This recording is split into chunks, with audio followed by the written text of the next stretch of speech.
Nice to see you guys.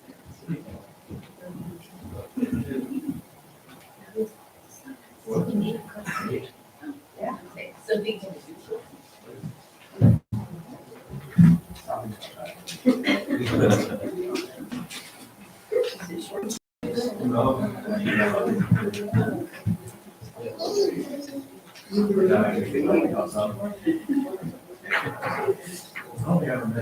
Jacob. Oh, sorry. Great to meet you. I met you, but I'm terrible. That's okay. No, I get up, when I get out of bed, I go down and turn the heat on. Jake's wife.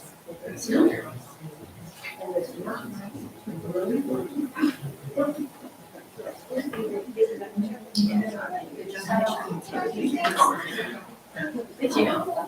You can eat. You can call them that if you're relaxed. Yeah. That would be the proper thing to do. Nice. Just right. Good.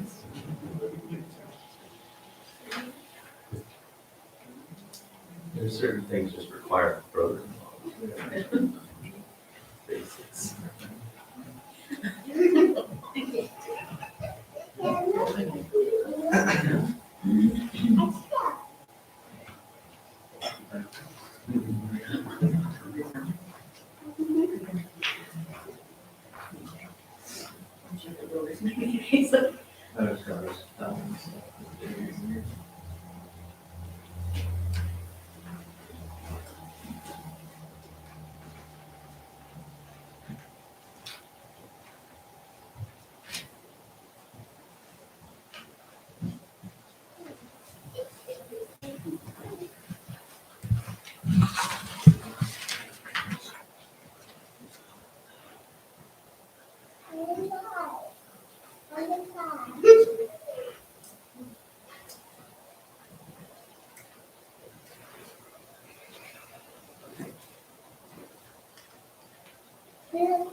Yeah.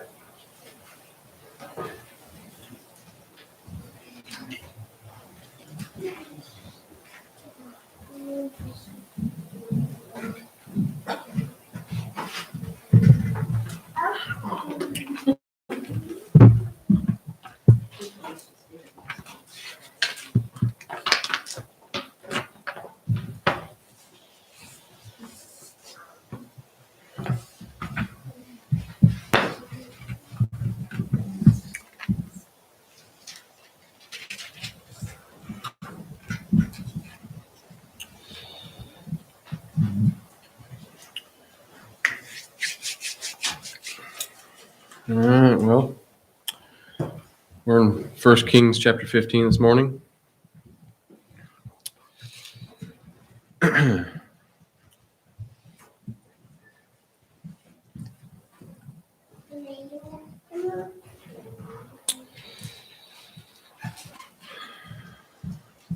So in this chapter, we see we're going to see several kings. Some are from Israel and some are for Judah. At this point in the empire that David and Solomon had, the nation has been split in two. It's been divided into Judah and Israel. And everything's a mess. The two nations are nearly at constant war. The throne of both nations is it's practically a revolving door. Some of these kings only reign for a couple of years and then they're killed by somebody else who rises up. They're in constant turmoil with one another. I'll read starting here in verse 1. In the 18th year of the reign of Jeroboam, son of Nebat, Abijah became king of Judah, and he reigned in Jerusalem 3 years. His mother's name was Maacah, daughter of Abishalom. He committed all the sins that his father had done before him. His heart was not fully devoted to the Lord, his God, as the heart of David his forefather had been. Nevertheless, for God's sake, or for David's sake, the Lord his God gave him a lamp in Jerusalem by raising up a son to succeed him and by making Jerusalem strong. For David had done what was right in the eyes of the Lord and had not failed to keep any of the Lord's commands all the days of his life, except in the case of Uriah the Hittite. There was war between Rehoboam and Jeroboam throughout Abijah's lifetime. As for the other events of Abijah's reign and all he did, are they not written in the book of the annals of the kings of Judah? There was war between Abijah and Jeroboam, and Abijah rested with his fathers and was buried in the city of David, and Asa, his son, succeeded him as king. I found it interesting that even though Abijah was not committed to God, God still showed him favor in that he gave him a son to succeed him, all because of how much God didn't love David and because of David's faith and devotion to God. Another thing about Abijah was that I read in 2 Chronicles chapter 13, it talks about when Abijah was at war with Jeroboam. They had a great battle. It was Abijah was outnumbered 800,000 to 400,000, 2-1. And it was most likely a rare incident, but it says Abijah called on God that day and inflicted 500,000 casualties on the Israelites. So it appeared to me that Abijah had moments where he would trust in God, but as a whole was a terrible king. So now I'll read 9 through 24. We're going to read about Asa, his son, king of Judah. In the 20th year of Jeroboam, king of Israel, Asa became king of Judah, and he reigned in Jerusalem 41 years. His grandmother's name was Maacah, daughter of Abishalom. Asa did what was right in the eyes of the Lord, as his father David had done. He expelled the male shrine prostitutes from the land and got rid of all the idols his father had made. He even disposed his grandmother, Maacah, from her position as queen mother, because she had made the repulsive Asherah pole. Asa cut down the pole and burned it in the Kidron Valley. Although he did not remove the high places, Asa's heart was fully committed to the Lord all his life. He brought into the temple of the Lord the silver and the gold and the articles that he and his father had dedicated.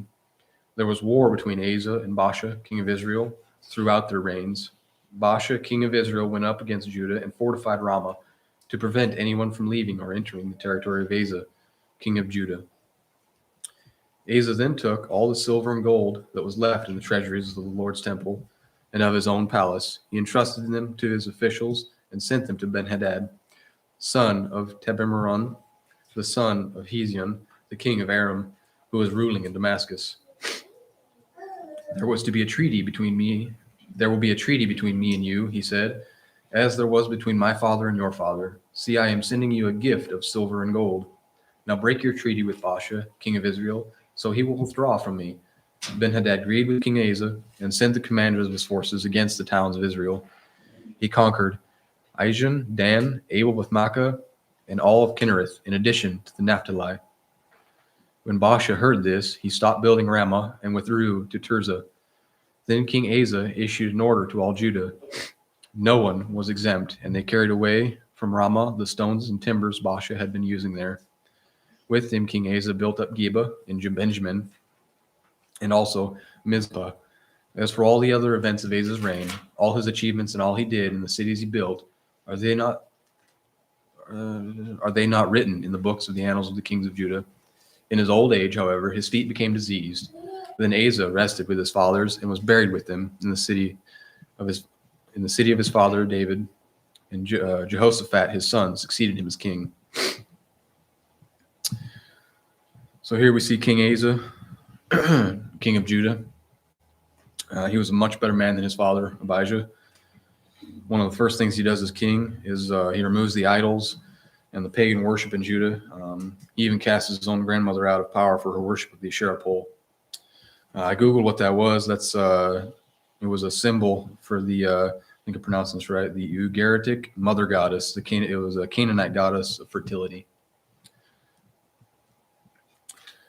And then we see that Basha cuts off Judah from everyone else so that no one can come or go. And so Aza then makes a treaty with Ben-Hadad, king of Aram. It's basically a bribe. And so Ben-Hadad agrees and turns on Basha and forces him to retreat. And then at the end there it says Aza became diseased. His something wrong with his feet, and then that ended up killing him.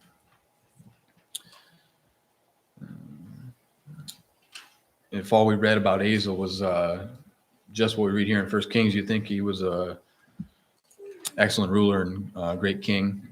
Well, we're actually going to come back to him in a minute. We'll finish out the rest of this chapter, and then we'll come back to him. There's a lot more written about him in 2 Chronicles. And I'll read 25 through the end here. Nadab, son of Jeroboam, became king of Israel in the 2nd year of Aza, king of Judah, and he reigned over Israel 2 years. He did evil in the eyes of the Lord, walking in the ways of his father, and in his sin, which he had caused Israel to commit. Basha, son of Ahijah, of the house of Issachar, plotted against him, and he struck him down at Gibbethon, a Philistine town, while Nadab and all Israel were besieging it. Basha killed Nadab in the 3rd year of Aza, king of Judah, and succeeded him as king. As soon as he began to reign, he killed Jeroboam's whole family. He did not leave Jeroboam anyone that breathed, but destroyed them all, according to the word the Lord given through his servant Ahijah the Shilonite, because of the sins Jeroboam had committed and he had caused Israel to commit, and because he provoked the Lord, the God of Israel, to anger.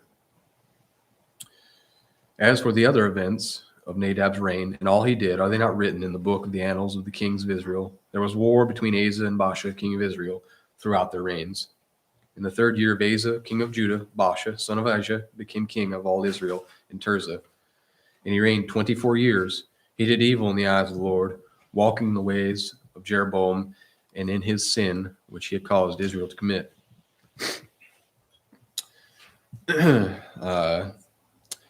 Nadab was apparently a horrible king and a sinful, wicked man, because God only let him rule for 2 years. Whereas some of these other men that were said to be sinful kings, some of them let reign for up to 20 years. Nadab was not that lucky. When Basha rose up and killed him, it was the Lord's will that his reign be cut short. And after Basha becomes king and it was also the Lord's will that he wipe out the house of Jeroboam because of what Jeroboam had done in defying God's will and leading Israel astray. And then as far as Basha goes, you see at the end there that it speaks no more highly of him than it did of Nadab.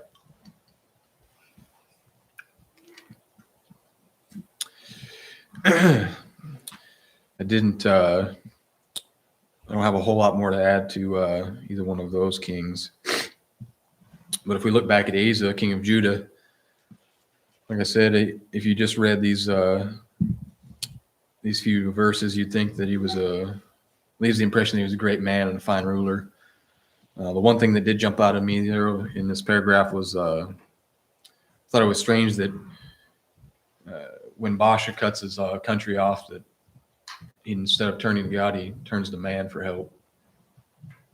That kind of stood out to me. And we turn over to 2 Chronicles chapter 4, starting at 14. We'll read a little more here. These are pretty short chapters, but we'll learn a lot more about Aza.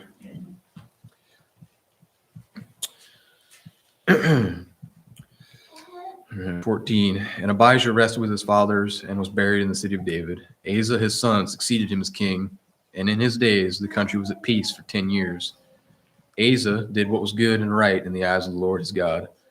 He removed the foreign altars and the high places, smashed the sacred stones, and cut down the Asherah poles. He commanded Judah to seek the Lord, the God of their fathers, and to obey his laws and commands. He removed the high places and incense altars in every town in Judah and the kingdom was at peace under him. He built up the fortified cities of Judah, since the land was at peace. No one was at war with him during those years, so the Lord gave him rest. Let us build up these towns, he said to Judah, and put walls around them with towers, gates, and bars. The land is still ours, because we have sought the Lord our God. We sought him, and he has given us rest on every side. So they built and prospered. Asa had an army of 300,000 men from Judah, equipped with large shields and with spears, and 280,000 from Benjamin, armed with small shields and with bows. All of these men were brave fighting men. Zerah, the Cushite, marched out against them with a vast army and 300 chariots, and came as far as Marishah. Asa went out to meet him, and they took up battle positions in the valley of Zephathah near Marishah. Then Asa called to the Lord his God and said, Lord, there is no one like you to help the powerless against the mighty. Help us, O Lord our God, for we rely on you, and in your name we have come against this vast army. O Lord, you are our God. Do not let man prevail against you. The Lord struck down the Cushites before Asa and Judah. The Cushites fled, and Asa and his army pursued them as far as Gerar. Such a great number of Cushites fell that they could not recover. They were crushed before the Lord and his forces. The men of Judah carried off a large amount of plunder. They destroyed all the villages around Gerar, for the terror of the Lord had fallen upon them. They plundered all these villages, since there was much booty there. They also attacked the camps and the herdsmen, and carried off droves of sheep and goats and camels. Then they returned to Jerusalem. So, pretty much right out of the way, Asa reforms the nation of Judah from what his father had done. He has the high places removed, the Asherah poles cut down, the foreign altars are smashed. Then here we see that Judah was at war with the Cushites. They appear to be outnumbered. And so Asa calls on the Lord. And I like what he had to say there. He says, Lord, there is no one like you to help the powerless against the mighty. Help us, O Lord our God, for we rely on you, and in your name we have come against this vast army. O Lord, you are our God. Do not let man prevail against you. This kind of reminded me of when David calls to God for help to defeat the Philistines in 2 Samuel 5. But the Lord responds, and the Cushites are defeated. It says they were crushed before the Lord and his forces to the point where they could not recover. And then there at the end of the chapter, it speaks of the amount of wealth that was reaped from the defeating the Cushites. And we'll continue on here in 15.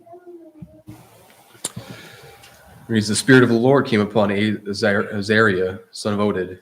He went out to meet Asa and said to him, listen to me, Asa and all Judah and Benjamin. The Lord is with you when you are with him. If you seek him, he will be found by you. But if you forsake him, he will forsake you. For a long time Israel was without the true God, without a priest to teach and without the law. But in their distress they turned to the Lord, the God of Israel, and sought him, and he was found by them. In those days it was not safe to travel about, for all the inhabitants of the land were in great turmoil. One nation was being crushed by another, and one city by another, because God was troubling them with every kind of distress. But as for you, be strong and do not give up, for your work will be rewarded. So much like God has done with the kings that came before, tells Asa that as long as you keep my commands, I'll bless you and your nation will prosper. But if you do not, I will leave you. We've seen that many times with other kings. And, he did the same thing with Saul and David. And then I'll read through the end of this chapter. Asa's response to this news. When Asa heard these words and the prophecy of Azariah, son of Oded, the prophet, he took courage. He removed the detestable idols from the whole land of Judah and Benjamin, and from the towns he had captured in the hills of Ephraim. He repaired the altar of the Lord that was in front of the portico of the Lord's temple. Then he assembled all Judah and Benjamin and the people from Ephraim, Manasseh, and Simeon. who had settled among them, for the large numbers had come over to him from Israel when they saw that the Lord his God was with him. They assembled at Jerusalem in the 3rd month of the 5th year of Aza's reign. At that time they sacrificed to the Lord 700 head of cattle, 7,000 sheep and goats from the plunder they had brought back. They entered into a covenant to seek the Lord, the God of their fathers, with all their heart and soul. All who would not seek the Lord, the God of Israel, were put to death, whether small or great, man or woman. They took an oath to the Lord with loud acclamation, with shouting, with trumpets and horns. All Judah rejoiced about the oath because they had sworn it wholeheartedly. They sought God eagerly, and he was found by them. So the Lord gave them rest on every side. King Asa also disposed his grandmother Maacah from her position as queen mother, because she had made a repulsive Asherah pole. Asa cut the pole down, broke it up, and burned it in the Kidron Valley. Although he did not remove the high places from Israel, Asa's heart was fully committed to the Lord all his life. He brought into the temple of God the silver and gold and the articles that he and his father had dedicated, and there was no more war until the 35th year of Asa's reign. We're in the 2 Chronicles 15, Danny.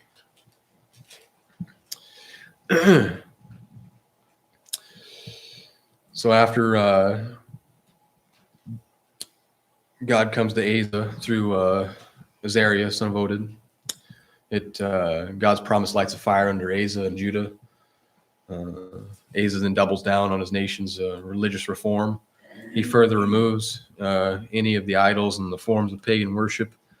They offer up a huge sacrifice to God.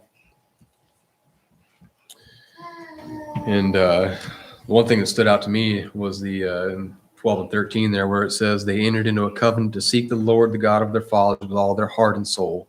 All who would not seek the Lord, the God of Israel, were put to death, whether small or great, man or woman. I found it interesting that they became so devoted that anyone that would not follow was killed. Their reward from their devotion from God was peace. God gave them peace for many years. And like we read in 1 Kings, Asa cast his grandmother out of power for her worship of the Asherah pole. A couple of things that stood out to me in this chapter was in verses 17. It says, although he didn't remove the high places from Israel, Asa's heart was fully committed to the Lord all his life. So if we couple that with where it says in 1 Kings that he did not remove the high places, if I'm understanding it correctly, he removed the high places from Judah, but not from Israel. I could be misunderstanding that, but I think that I'm reading that correctly. And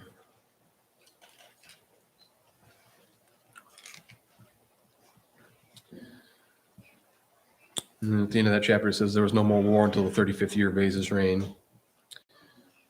So that means for nearly 20 years they had peace, from about the 15th year to the 35th year of Asa's reign. So here in chapter 16, we will read, it jumps in where Basha cuts off Judah from the rest of the world so that no one can come or go. It says, in the 36th year of Asa's reign, Basha, king of Israel, went up against Judah and fortified Ramah to prevent anyone from leaving or entering the territory of Asa, king of Judah. Asa then took the silver and gold out of the treasuries of the Lord's temple in his own palace and sent it to Ben-Hadad, king of Aram, who was ruling in Damascus. Let there be a treaty between me and you, he said, as there was between my father and your father. See, I am sending you silver and gold. Now break your treaty with Basha, king of Israel, so he will withdraw from me. Ben-Hadad agreed with King Asa and sent the commanders of his forces against the towns of Israel. They conquered Ijon, Dan, Abel, Maim, and all the store cities of the Naphtali. When Bash heard this, he stopped building Ramah and abandoned his work. There King Asa brought all the men of Judah, and they carried away from Ramah the stones and timber Basha had been using. With them, he built up Geba and Mizpah. So after 20 years of peace and quiet and comfort, this is kind of where things take a turn for the worse for Asa. It would seem that yet another king falls victim to the power and comfort.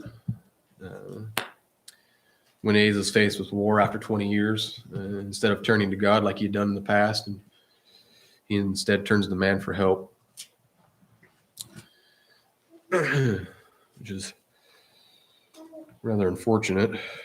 It's if we'll read through the end here and we'll see what the consequences of that is. It says starting in 7, at that time Hanani the seer came to Aza, king of Judah, and said to him, because you relied on the king of Jeram and not on the Lord your God, the army of the king of Aram has escaped from your hand. Were not the Cushites and the Libyans a mighty army with great numbers of chariots and horsemen? Yet when you relied on the Lord, he had delivered them into your hand. For the eyes of the Lord range throughout the earth to strengthen those whose hearts are fully committed to him. You have done a foolish thing, and from now on you will be at war. Aza was angry with the seer because of this. He was so enraged that he put him in prison, and at the same time, Aza brutally oppressed some of the people. The events of Aza's reign from beginning to end are written in the book of the kings of Judah and Israel. In the 39th year of Aza's reign, Aza was afflicted with a disease in his feet. Though this disease was severe, even in his illness, he did not seek help from the Lord, but only from physicians. Then in the 41st year of his reign, Aza died and rested with his fathers. They buried him in the tomb that he had cut out for himself in the city of David. They laid him on a bier covered with spices and very splendid perfumes, and they made a huge bonfire in his honor. So after he turns his back on God, Hanani comes and tells him that because of what you've done and that you have turned your back on God, now God will leave you. And from this point on, his nation his nation was plagued with war and strife, he's told. His response to the Hanani's message is to punish Hanani and the people. It says brutally. And then shortly thereafter, just a few years later, he's afflicted with some sort of disease in his feet. Most scholars believe it to be gout. Sad to say that even in his suffering, he didn't turn to God, but to man once again. Says he only relied on the physicians. And then just a couple more years of his suffering, and the disease killed him. I found the story of Aza, king of Judah, to be kind of a sad story. But for me, it was kind of an excellent reminder that it's not so much how we start this race in life, but it's how we finish it that matters the most. He started out so good, but by and by, it would appear that the comfort and ease causes faith to wane. Reminds me of the old saying that idle hands is the devil's handiwork. That's kind of all I have this morning. Hopefully the story of Aza was helpful to you as was to me.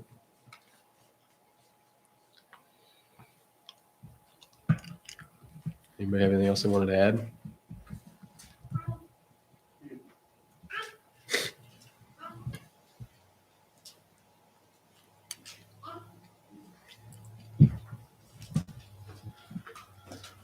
All right.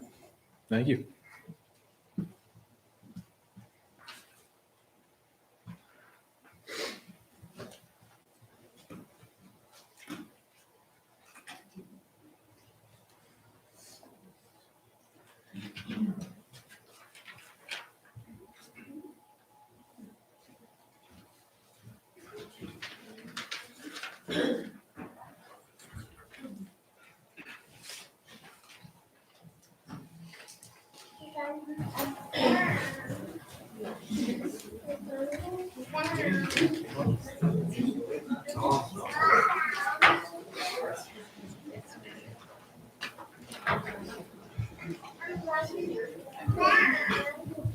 Morning.